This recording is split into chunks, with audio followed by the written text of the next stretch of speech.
If you want to be able to hit shots like this, then keep watching this video because this is the key, the secret sauce to being a great AWPer. We have the tendency to think of AWPers as sentries, as anchors. They sit in one place, they hold an angle, and they wait for any movement, and then boom, they're dead.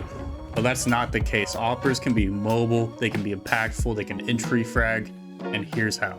Counter strafing. Now, I wanted to include this in my counter strafing video, but I decided that it deserves its own goddamn video because it's so goddamn important. Now, I know people are going to talk about crouching, and crouch peeks are great with the AWP. It makes you accurate super quick. It's just a good way to peek. A lot of people rely on it, but let me tell you, counter strafe peeks are also so important, and they're going to take your AWPing game to the next level. This is because when you're not crouching, you are way faster, so your peeks are going to be way quicker than a crouch peek. You can quick scope.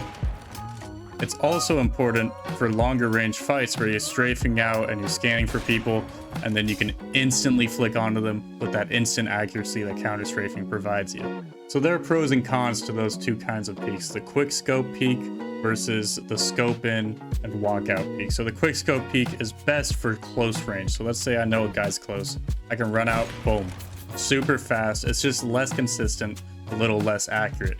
Rather, if I know somebody's far away and I want to shift out, boom, it's less fast, but it's way more accurate and way more reliable. Now, before I show you the practice method, I have to go over scoping and flicking, and this is super important. So there's essentially two types. There's the flick, scope, shoot, and then you also have the scope, flick, shoot. Now, I am a heavy believer in the scope, flick, shoot, even if somebody's outside of my scope. Now, this is because it's more reliable and more consistent. The scope, flick, shoot gives your AWP just a little bit more time to become accurate. Along with this, your flicking while you're in scoped mode should probably be better than your flicking without a crosshair in non-scoped mode. That's just my guess. That's how it is for me.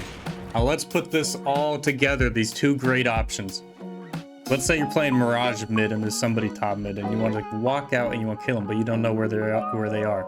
So the order: scope, walk out, counter strafe, flick, shoot. Let's do one more. Scope, counter strafe, flick, shoot. It's just like that. So that's great for long ranges, for peaking angles. It's so effective. Now let's say your cover is getting pushed by somebody. This is a great time to counter swing them with a quick scope. So for this, you swing, counter strafe, flick, scope, shoot.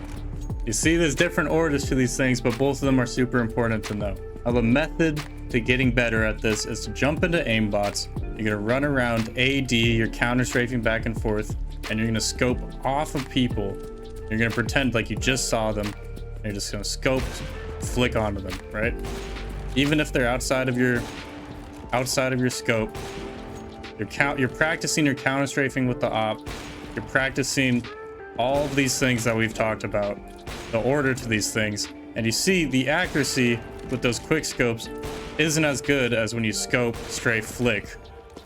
But both of them are great to remember, and both of them are super easy to practice like this, right? So try this out, dude. This is gonna take your AWPing to a new level.